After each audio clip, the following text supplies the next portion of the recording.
Hello, I'm Zaid Ahmad, and today I'm presenting my rhetorical analysis on Joaquin Castro's essay "An American Like Me." Now, for some background information, Joaquin Castro is a congressman and a San Antonio native that represents Texas's 20th congressional district. He has served on both the House Permanent Select Committee on Intelligence and the House Committee on Foreign Affairs.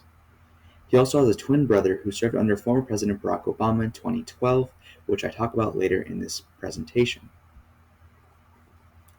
Now for the purpose, audience, speaker, and situation.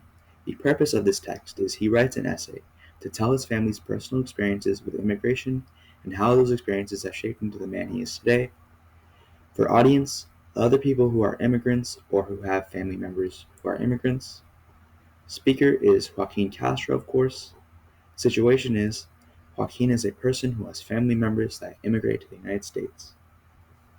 Now for page 1, the strategy he uses is Castro tells the reader his favorite story that his grandmother told him when he was younger. The effect this creates is this shows the reader how vividly Castro remembers his grandmother's stories, which in turn shows how much she affected his life to make him the man he is today, which is of course the purpose of this text. The appeal device used is imagery. He uses descriptive words when telling his grandmother's story. An example of these words is when he says, "She saw a woman dressed all in white with a small white dog beside her who motioned Victoria to move."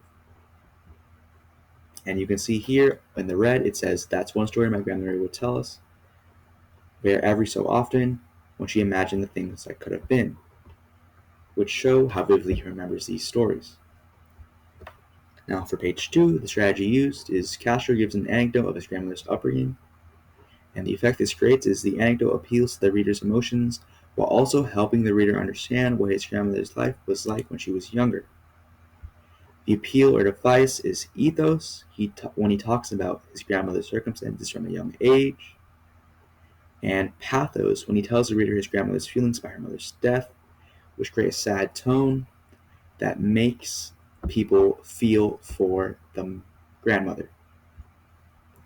Now for page 3, the strategy used is Castro depicts what life was like for immigrants during early American times and what life was like for his grandmother as an immigrant.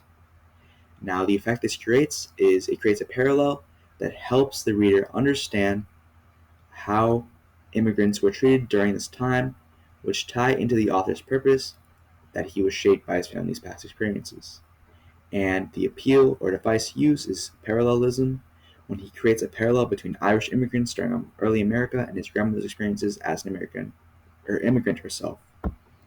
So an example of this is here when I underline, "Like the Irish who upon arriving in cities such as Boston and New York were greeted by signs that read 'No Irishing Apply,'" and then it shows that his grandmother experienced signs that said "No dogs or Mexicans allowed," which show how there's a connection between those two because they're both discriminated against. Now for page 6, the strategy used is Castro quotes his brother's speech and also describes how his grandmother helped him grow as a person. The effect this creates is these words help emphasize that his grandmother was the reason he made the choices he did to get to where he is today.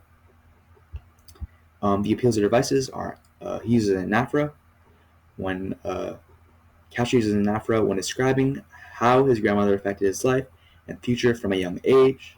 He also quotes his twin brother that I talked about in the beginning of this when he was giving a speech at the 2012 Democratic National Convention to tell the reader that the American dream is a cross-generational goal that can be attained over time. Here I circle the quotation, and then here I show them on anaphora when he says my grandmother, and then he continues to talk about her in this chunk of the text. Now for the conclusion, the strategy he uses for the last paragraph is he tells a story about his grandmother's document situation.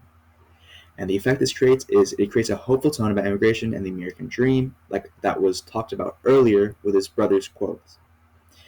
For appeals or devices, he uses pathos when he appeals to the reader's sense of pathos by using a hopeful tone when telling a story about whether his grandmother was documented or undocumented. And here an example of this is these lines when it says, "And for most of America's history between documented and undocumented," and this is under the description for the purpose of her visit, are scrawled the words "to live," which show that just being alive is what was needed and not if they were documented or undocumented, because it was a survival thing. Now, for the tonal changes throughout the essay, the beginning of the text, Castro uses a more somber tone since he describes things like his grandmother's upbringing, which is very sad because there's lots of death that goes on in her life, which also connect to where he is now, which shows how the American dream can be cross-generational, because she didn't even think about things like activism and things that her daughter thought of Castro's mother, which made him become the man he is today. And the tone shifts when he starts speaking about his mother's role in Mexican civil rights, like I said a few seconds ago, and it changes from a somber tone to a more hopeful tone while talking about his mother, because she made him interested in activism and using his voice since he was young. Finally, he concludes his essay with that same hopeful tone when he talks about whether his grandmother is documented or not, which is, like I just said in the previous slide, how it connects to him as a person. Thank you very much for your time, and goodbye.